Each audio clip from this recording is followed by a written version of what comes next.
तो गाइस ये वीडियो बहुत ही ज्यादा इंटरेस्टिंग होने वाली है। जैसा कि हमने पिछले कुछ दिनों में एक नेगेटिव न्यूज सुना एंड वो नेगेटिव न्यूज अभी भी चल रही है एंड आने वाले कुछ दिनों तक और चलेगी। मैं अदानी ग्रुप की ही बात कर रहा हूं। तो गाइस उस नेगेटिव न्यूज की वजह से मार्केट में एक बहुत बड़ा फॉल देखने को मिला, नेगेटिव इंपैक्ट देखने को मिला, अच्छी खासी सेलिंग देखने को मिली। तो गाइस मार्केट में क्या सिर्फ एक नेगेटिव न्यूज ही है, इसके अलावा मार्केट में कोई काम नहीं हो रहा है? तो गाइस इसका आंसर है नहीं। मार्केट अपना काम कर रहा है, कंपनी अपना काम कर रही है एंड जो एजेंसी फर्म है वो अपना काम कर रही है। तो हम लोगों ने देखा कि जिस तरीके से एक अमेरिकन फर्म ने बेसिकली एक अदानी ग्रुप के ऊपर एलिगेशन लगाया एंड उसी को लेके, उसी रिपोर्ट को लेके हर एक कंट्री, हर एक एजेंसी, हर एक बड़ी बड़ी जो भी इंस्टीट्यूशन है वो उसी को लेके आगे बढ़ रही है एंड कह रही है कि हम लोग आगे जो है अदानी ग्रुप के ऊपर ये एक्शन ले सकते हैं। इस तरीके से हम लोग उसके ऊपर डिटेल एनालिसिस कर सकते हैं कि कंपनी सही काम कर रही है या फिर नहीं कर रही है। तो यहाँ पे बेसिकली कौन है? अमेरिका की वजह से देखने को मिला ना। वैसे ही हम दोबारा जाएंगे अमेरिका। अमेरिका से एक और एक एजेंसी है, उन्होंने एक डेटा दिया है इंडिया को लेके, उसको देखने वाले हम इस वीडियो में। तो ये है आईएमएफ, इंटरनेशनल मॉनेटरी फंड। ये बेसिकली क्या है, इन्होंने जीडीपी को लेके, इंडिया के नहीं पूरे एशिया जो भी इमर्जिंग मार्केट है उसको लेके एक डेटा शो किया है एंड बताया कि किस कंट्री में किस तरीके की ग्रोथ देखने को मिल सकती है आने वाले 2023 एंड 24 में। तो ये डेटा मैंने ओपन कर लिया है। यहाँ पे इन्होंने बताया कि जो emerging market and developing economics है, जो कि जो कंट्रीज डेवलप हो रही है, जैसे कि एशिया की अगर हम लोग बात करें तो वहां पे दो ही कंट्री है, चाइना और इंडिया। जो कि 22 में चाइना में 3 था और इंडिया में 6% की जीडीपी की ग्रोथ देखने को मिल रही है। एंड उसके अलावा अगर हम लोग 23 की बात करें तो चाइना में लगभग 5 देखने को मिलेगा एंड इंडिया में 6 देखने को मिलेगा, 6.1। एंड 24 की बात करें तो यहाँ पे भी लगभग चाइना में 4.5 है और इंडिया में 6.8 ग्रोथ जो है प्रोजेक्शन जो है, ये एस्टिमेट है और ये प्रोजेक्शन बताया जा रहा है। और ये जो प्रोजेक्शन किया गया ये एस्टिमेट के बेस पे किया गया। तो जीडीपी की ग्रोथ जो ये बता रहे हैं वो इंडिया की बहुत अच्छी बताई जा रही है। 6.8 था जो कि 6.1 एंड 6.8 बताया जा रहा है अपकमिंग ईयर्स में। एंड इसके अलावा रशिया में देखेंगे तो नेगेटिव है, ब्राजील में देखेंगे तो 3.3 देखने को मिल रहा है, मैक्सिको में भी लगभग, ये जो है यूरोप हो गया।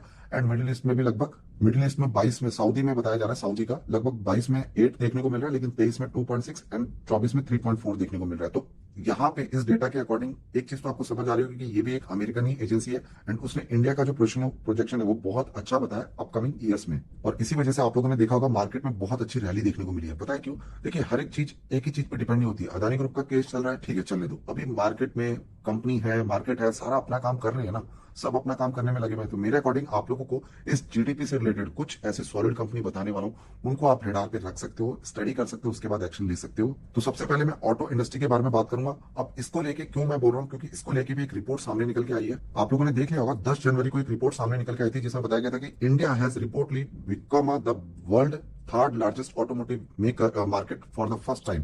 मतलब इंडिया जो है वो थर्ड लार्जेस्ट ऑटोमोटिव मार्केट बन चुका है पूरे वर्ल्ड में। तो इतनी तेजी से इतनी बड़ी मार्केट वो भी इंडिया को बताया जा रहा है। तो आप समझ सकते हैं कि हमारे ऊपर सिर्फ एक कौन रह गया। हमने रिसेंटली जापान को ओवरटेक किया। फर्स्ट नंबर पे चाइना है एंड सेकंड नंबर पे यूएसए देखने को मिल रहा है एंड थर्ड नंबर पे इंडिया देखने को मिल रहा है। तो ऑटो इंडस्ट्री से रिलेटेड आप लोगों को सीरियस रहना चाहिए और ऑटो इंडस्ट्री के स्टॉक्स जरूर अपने पोर्टफोलियो में रखने चाहिए।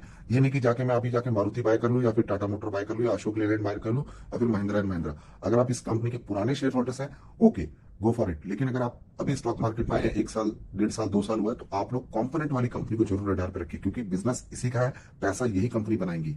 और उसमें जो कंपनी मैंने आप लोगों के सामने रखी है उसका नाम है एनडीआर कंपोनेंट, जो कि 680 पे चला गया 13% के जहां पे जैसी कंपनी के नंबर आए थे अभी 5 दिन पहले की मैं अगर बताऊंगा तो 587 का इसने लेवल टच किया था, यहाँ पे 570 का। उसी टाइम पे मैंने आपको बताया कि बहुत अच्छी कंपनी, बहुत अच्छे नंबर आए एंड आज देखिए 680 पे स्टॉक चला गया। अब 6 महीने बाद कोई देखेगा, मैं स्टॉक बताऊंगा उसमें करेक्शन होगा तो बोलेगा मैंने, आपने जो स्टॉक बताया गिरावट है, आपने कौन से लेवल पे बाय किया ये तो देखना स्टार्ट करो आप, अब जाके बाय करोगे। अब अभी मैंने पिछली बार बताया था, अभी मैं इसलिए बता रहा हूँ कि हमारी जीडीपी में इन कंपनी का तो योगदान है, इसी वजह से तो ये रैली देखने को मिल रही है। रिजल्ट कितने सॉलिड आए इस कंपनी के। इस कंपनी के अगर आप प्रोडक्ट देखेंगे तो इस तरीके का होता है। ये प्रोडक्ट क्या होता है, जो कारों में जो सीट्स वगैरह लगती है वो बेसिकली कंपनी बनाती है। और इसके सबसे बड़े, अगर मैं क्लाइंट की बात करूँ, गाड़ी में लगने वाले अगर सीट्स की बात करूँ तो मारुति सुजुकी है इंडिया लिमिटेड, इसकी नंबर 1 क्लाइंट है। देन उसके बाद सुजुकी मोटरसाइकिल है एंड उसके अलावा बेलसोनिका कस्टमर देखने को मिल रहा है। तो ये 3 मेजर कस्टमर्स को देखने को मिल रहे हैं। इस कंपनी के ये 2 प्रोडक्ट है, एक है 4 व्हीलर सीट कवर ये है और दूसरा है 2 व्हीलर सीट कवर। तो ये भी इस कंपनी, यही कंपनी बनाती है। और कुछ पार्ट्स वगैरह भी जो ऑटो में लगते हैं वो भी ये कंपनी बनाती है एंड इसके अलावा ये भी पार्ट वगैरह जो ये कंपनी बना रही है। और ये तो हमने देख ही लिया। इस कंपनी के पास टोटल 7 प्लांट देखने को मिल रहा है हरियाणा में और एक गुजरात में देखने को मिल रहा है। कंपनी की अगर मैं साइज की बात करूं तो 400 करोड़ का मार्केट कैप देखने को मिल रहा है। स्टॉक पी की अगर मैं बात करूं तो 16 के पी पे, मतलब एक सस्ते वैल्यूएशन पे देखने को मिल रहा है। क्योंकि अगर यहाँ पे इंडस्ट्री का पी देखा जाए तो 24 का पी देखने को मिल रहा है। कंपनी का आरओई 8 पे एंड आरओसी भी 10 पे देखने को मिल रहा है। बहुत ज्यादा वीक तो नहीं है, मतलब ठीक है, एक छोटी कंपनी है तो 8-10 पे आप लोग कह सकते हो कि ओके है। कंपनी के अगर प्रॉन्स की बात करें तो लगभग company is expected good quarter देखने को मिल रहा है, मतलब कंपनी के नंबर अच्छे आने देखने को मिल सकते हैं। एंड अर्निंग की बात करें तो कॉल्स की बात करें तो earning included and other than 12 crore company बता रही है कि अदर जो अदर इनकम है वो भी ऐड होता हुआ देखने को मिला, तो वो हम लोग नीचे डेटा में देख लेंगे। तो ये मैंने कंपनी के दिसंबर के नंबर ओपन किए, 105 करोड़ की कंपनी की सेल हुई है, जिसमें कंपनी का अगर हम लोग अदर इनकम देखें तो लगभग 2 करोड़ का अदर इनकम है। एंड पिछले क्वार्टर में 93 था, जिसमें अदर इनकम 93 करोड़ का देखने को मिला है। तो क्वार्टरली बेसिस सेल्स में ग्रोथ है एंड इवन अदर इनकम में भी गिरावट देखने को मिल रही है। ये चीज भी हम लोग को यहाँ पे पता चल रही है। और वहीं पे अगर हम लोग यहाँ पे देखें पिछले साल, तो पिछले साल 55 था, जिसकी सेल कितनी हो गई 105, तो सेल्स तो डबल हो गई है। एंड पिछले साल कंपनी का अदर इनकम कितना था, लगभग 3.9, 4 करोड़ के आसपास, एंड अभी 2.7। तो हर एक जगह से कंपनी की अदर इनकम में गिरावट है एंड सेल्स में इंक्रीमेंट देखने को मिल रहा है। एंड ओपीएम की बात करें तो इसमें गिरावट है, 7% मार्जिन से कंपनी काम कर रही है, जो कि पिछले साल 3% 4% के मार्जिन से काम कर रही थी। इसको अगर मैं समराइज करूं तो कंपनी की जो सेल्स है वो ठीक है। एवरी ईयर कंपनी की जो सेल्स, ये क्वार्टरली बेसिस आप देख रहे हैं, ये देखिए क्वार्टरली बेसिस आप नंबर देख रहे हैं, उसमें ग्रोथ है। प्रॉफिट में मैं बात करूं तो ईयरली बेसिस ग्रोथ है, क्वार्टरली बेसिस गिरावट देखने को मिली है। तो ठीक है, क्वार्टरली बेसिस थोड़ा बहुत अप्स एंड डाउन हो सकता है। अगर ईयरली बेसिस अगर इस कंपनी के नंबर देखें तो सामने आपके सामने किस तरीके से ग्रोथ है। एंड प्रॉफिट की भी बात करेंगे तो उसमें भी बहुत अच्छी ग्रोथ देखने को मिल रही है। कंपनी के अगर हम लोग पुराने सेल्स ग्रोथ की बात करें तो अभी स्टॉक मार्केट में ज्यादा टाइम नहीं हुआ, 3 साल नहीं हुआ इस कंपनी को, ना ही प्रॉफिट में देखने को मिला है। तो अभी तक देखा जाए ट्रेलिंग टिल मंथ तक तो 67 है, एंड प्रॉफिट में भी बात किया जाए तो 84% की कंपनी की ग्रोथ देखने को मिली है। देखा जाए तो यहाँ पे चार्ट देख लेते हैं, 2020 में लिस्टेड हुई है, 121 रुपए आई थी, लगभग 400-500% तक का रिटर्न बना के दे चुके 2020 से लेकर अभी तक। कंपनी के आप रिजल्ट देखिए, 200 करोड़ है कंपनी के पास, 400 करोड़ का मार्केट कैप है, तो 50% कंपनी के पास रिजल्ट देखने को मिल रहा है। बोरिंग कंपनी के पास सिर्फ 35 करोड़ का देखने को मिल रहा है, ये भी सितंबर का डेटा है। तो दिसंबर का जब बैलेंस शीट अपडेट होगा तो वो भी हम लोग जरूर देखेंगे। कंपनी के अगर शेयर होल्डिंग पैटर्न की बात करें तो लगभग 73-74% स्टेक जो है प्रमोटर के पास है, अच्छी खासी होल्डिंग है। फॉरेन वालों का भी पैसा लगा था लेकिन उन्होंने निकाला है, लेकिन पूरा नहीं निकाला, थोड़ा बहुत लगा है। डोमेस्टिक वालों का भी मालूम नहीं लगा है। एंड पब्लिक वालों के पास 25% देखने को मिल रहा है। अगर आप लोगों को इस कंपनी में इन्वेस्टमेंट करना है तो 450 के आसपास, क्योंकि छोटी कंपनी है, वॉलेटिलिटी बहुत ज्यादा होगा एंड गिरावट आप लोगों को देखने को मिल सकता है, तो 450 के लेवल पे आप एंट्री कर सकते हो। ऐसे भागते हुए शेयर्स में बाई नहीं करना है, मैंने आपको कितनी बार बताया। तो ये पहली कंपनी है जो आप लोग रेडार पे रख सकते हैं। देन उसके बाद जो दूसरी मैंने जो कंपनी सेलेक्ट की है, आप लोग भी बता सकते हैं हमारे इंफ्रास्ट्रक्चर को सबसे ज्यादा इंपॉर्टेंट चीज क्या है, वो है सीमेंट, है ना। हमारे इंफ्रास्ट्रक्चर को क्या चाहिए, सीमेंट चाहिए अगर ग्रोथ करना है तो, इंफ्रास्ट्रक्चर स्ट्रॉन्ग बनाने के लिए। तो उसमें मेरे पास जो एक कंपनी है वो बेसिकली इंफ्रास्ट्रक्चर में बहुत अच्छा काम कर रही है। एंड इस कंपनी का बिजनेस जो करने का तरीका है वो बहुत ज्यादा यूनिक है। अगर आप लोग इस कंपनी के बारे में मैंने ऑलरेडी आप लोग को पहले बताया हुआ है, और ये जो वीडियो आप देख रहे हैं ना, इसमें अगर आप देखेंगे तो ये अपकमिंग जो घर है, होम है, वो बेसिकली रेडीमेड घर वगैरह भी बनाती है। बहुत बड़े बड़े इस कंपनी ने प्रोजेक्ट तैयार किए हैं। और इसमें सबसे बड़ी बात यह कि इंडिया के तो इंजीनियर्स काम करते हैं, बाहर के भी इंजीनियर्स इसमें काम करते हैं, फॉरेन जो है वो लोग भी इसमें काम करते हैं। और ये जो घर देख रहे हैं रेडीमेड घर, वो बेसिकली कंपनी प्रोवाइड करती है। और ये देखिए, ये बेसिकली कुछ प्रोजेक्ट इसने कंप्लीट किए हैं। और इस कंपनी का नाम है बिग ब्लॉक कंस्ट्रक्शन, जो कि 137 पे, कितना प्रेशर, कितना गिराओगे, कोई बेचने वाला नहीं मिलेगा आपको ये स्टॉक। आपको डर लग रहा हो, अगर आपको लगता है कि स्टॉक बहुत गिरेगा, तो नहीं, बहुत कम चांसेस है। स्टॉक मार्केट में आए हुए इसको ज्यादा टाइम नहीं हुआ, 2016 में ही आई है।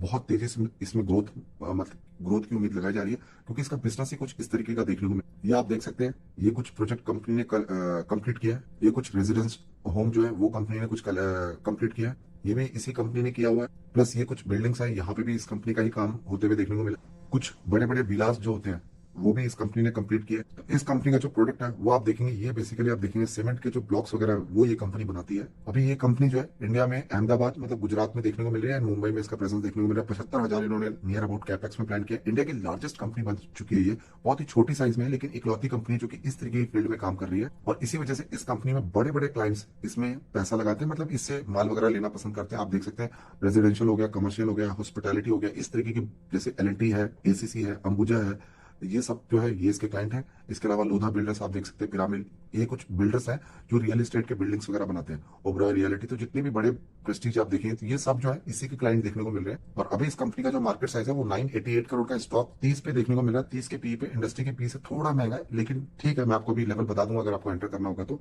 आरओसी ठीक है, 40 पे देखने को मिल रहा है, 40 एंड 20 में बहुत ही ह्यूज ग्रोथ है इस कंपनी की। कुछ प्रॉस की बात करूं तो कंपनी के जो ऊपर जो डेट है वो कंपनी ने कम किया है। कंपनी के जो क्वार्टर्स के नंबर आ रहे हैं वो ठीक आएंगे, ऐसा एक्सपेक्टेड किया जा रहा है। जो डेटर्स डे है वो भी इंप्रूव होता हुआ देखने को मिला है, 71 से 54 हो गया, मतलब जो पैसा 71 डेज में आता था वो 54 डेज में आने लग गया। तो ये भी एक चीज ठीक देखने को मिल रही है। कंपनी का जो वर्किंग कैपिटल है वो भी रिड्यूस होता हुआ देखने को मिला है, 58 से 43 पे देखने को मिल रहा है, जो कि इन्वेंट्री जो होता है जितना जल्दी निकलेगा उतना अच्छा माना जाएगा। तो वर्किंग कैपिटल भी कम होना चाहिए, तो कहीं ना कहीं वो भी कम होते हुए देखने को मिल रहा है। कंपनी के कुछ कॉन्स की बात करें तो जो स्टॉक का प्राइस है वो आप लोग को महंगा देखने को मिल रहा है, वो 15 टाइम्स जो है बुक वैल्यू से महंगा देखने को मिल रहा है। और जो कैपिटलाइजिंग इंटरेस्ट कॉस्ट जो है वो भी माइट भी जो है थोड़ा बहुत बढ़ते हुए देखने को मिल रहा है। कंपनी के जो दिसंबर में नंबर आए थे 49 करोड़ की सेल की थी, जो कि पिछले साल 48 पिछले क्वार्टर 48 थी, तो मतलब क्वार्टरली बेसिस जंप देखने को मिली है। एंड वही पिछले साल का देखेंगे तो 52 था, तो सालाना बेसिस कंपनी के सेल्स में गिरावट देखने को मिली है, मार्जिन बढ़ते हुए देखने को मिला है। और इसी वजह से स्टॉक में गिरावट नहीं, 26 मार्जिन पे देखने को मिला, 26% के। पिछले साल देखिए कितना था, 13% के मार्जिन पे। और यही चीज इन्वेस्टर्स को पसंद आई है, इसीलिए स्टॉक में खरीदारी देखने को मिल रही है। अदर इनकम से कोई पैसा नहीं आया। और कंपनी का आप हर साल की ग्रोथ देख सकते हैं किस तरीके से, थोड़ी वॉलेटिलिटी देखने को मिली है, लेकिन वो कोविड की वजह से, अदरवाइज कंपनी की जो सेल्स है वो अच्छी खासी है। नेगेटिव में गया था एक बार प्रॉफिट, देन उसके बाद वापस रिकवर करते हुए देखने को मिला। एंड 16 करोड़ का भी नेट प्रॉफिट कंपनी ने उठाया। अगर मैं कंपाउंडेड सेल्स ग्रोथ की बात करूं तो 3 साल से 21% सीजीआर से कंपनी ग्रोथ कर रही है अपने सेल्स में। प्रॉफिट की बात करूं तो उसमें 138% सीजीआर से कंपनी ग्रो कर रही है। प्रॉफिट ग्रोथ देख रहे हैं पिछले 3 साल से कितना ह्यूज ग्रोथ देखने को मिल रहा है। नेगेटिव में जाने के बाद कंपनी का प्रॉफिट जो है बहुत तेजी से बढ़ रहा है। बैलेंस शीट की बात करूं तो दिसंबर का अपडेट नहीं है, 50 करोड़ है कंपनी के पास। एंड बोरिंग भी नियर अबाउट सेम देखने को मिल रहा है। प्रोमोटर होल्डिंग कंपनी की अच्छी देखने को मिल रही है, 72% प्रोमोटर के पास है। फॉरेन वालों का पैसा ऊपर नीचे देखने को मिल रहा है, एंड अभी बिल्कुल नहीं है। और गवर्नमेंट का भी पैसा निकलते हुए देखने को मिला है। एंड पब्लिक का लगभग 27% देखने को मिल रहा है। अगर ये स्टॉक 125 से लेके 130 के रेंज में आपको मिले ना, तो आप इस स्टॉक में एंटर कर सकते हो। और कंपनी का काम मैंने आपको बता ही दिया, तो आप समझ सकते हैं कि फ्यूचर में किस तरीके से इस कंपनी का काम रहेगा। तो अगर आपको लगता है कि सीमेंट वाली कंपनी आपको कोई पसंद है, तो मुझे लगता है यही एक यूनिक कंपनी मुझे नजर आती है जिसमें ग्रोथ की उम्मीद हम रख सकते हैं। देन उसके बाद एक और बहुत ही इंपॉर्टेंट इंडस्ट्री है। जिस तरीके से सीमेंट इंपॉर्टेंट है इंफ्रास्ट्रक्चर के लिए, सेम वैसा ही स्टील भी इंपॉर्टेंट होता है। इसमें ट्यूब भी आप कह सकते हो, शीट्स भी कह सकते हो, आयरन भी हो सकता है। हर एक जो भी स्टील से रिलेटेड मेटल सेक्टर की अगर मैं बात करूं तो ये भी बहुत ही इंपॉर्टेंट सेक्टर है इंफ्रास्ट्रक्चर में। तो हमें इसमें बहुत ही रिस्क लेना पड़ता है, बहुत ही सोच समझ के इन्वेस्टमेंट करनी पड़ती है। एंड उसमें मैंने आप लोग को ये कंपनी बताई हुई है, क्योंकि इस कंपनी की ग्रोथ बहुत अच्छी है, मैनेजमेंट अच्छा देखने को मिल रहा है, प्लस कंपनी का जो वेयर हाउसेस है वहां पे अच्छा खासा काम देखने को भी मिल रहा है। तो ऐसा नहीं कि बिल्कुल हम कंपनी के बारे में जानते नहीं है, company time to time update करती ही रहती है। वो इंफ्रास्ट्रक्चर में बहुत अच्छे अच्छे काम भी कर रही है, न्यू न्यू इनोवेशन भी कर रही है। एंड इस कंपनी का जो नाम है, उससे पहले आप ये प्रोडक्ट देख सकते हैं, ये कंपनी के कुछ प्रोडक्ट है जो कंपनी आगे जो है बड़े बड़े क्लाइंट्स को भी सप्लाई करती है, डायरेक्ट बड़े बड़े इंडस्ट्री को भी सप्लाई करती है, डायरेक्ट कॉन्ट्रैक्ट लेके आगे काम करती है। तो बहुत ही अच्छा इसका काम देखने को मिल रहा है। और इस कंपनी का नाम है वीनस पाइप एंड ट्यूब, जो कि 729 पे गिरावट देखने को मिली है। सर्किट कब लगेगा किसी को कह नहीं सकते। जब से स्टॉक मार्केट में आई है 118% का रिटर्न मिल चुका है। इस लेवल पे एंटर करना है वो मैं आपको बता दूंगा अभी। कंपनी के अगर हम लोग क्लाइंट की बात करें तो 58 क्लाइंट ऐसे हैं जो कि फॉर्च्यून 500 में देखने को मिल रहे हैं। एंड 105% सीएजीआर से कंपनी ग्रो कर रही है। एक्सपोर्ट की बात करूं तो 20+ कंट्री में एक्सपोर्ट हो रहा है। इसने अपने आप को डाइवर्सिफाई किया हुआ है। लगभग इसका बैकवर्ड इंटीग्रेशन 9600 मैट्रिक टन देखने को मिला है, जहां पे इसका ये कैपेसिटी एक्सपेंशन प्लान देखने को मिला है। टोटल 33600 मैट्रिक टन जो है कंपनी का एक्सपेंशन प्लान देखने को मिला है। टोटल कैपेसिटी अभी कंपनी जो कर रही है वो 12000 के आसपास कर रही है। कंपनी के प्रोडक्ट बहुत ही ज्यादा डाइवर्सिफाई देखने को मिल रहा है, जैसे कि स्टेनलेस स्टील हीट एक्सचेंजर भी आप कह सकते हो, जो कि आप कह सकते हो जो कि गैस वाली कंपनी होती है ना, जिनको गैस ट्रांसफर करना होता है, गैस पाइपलाइन, उसके लिए इसका काम है।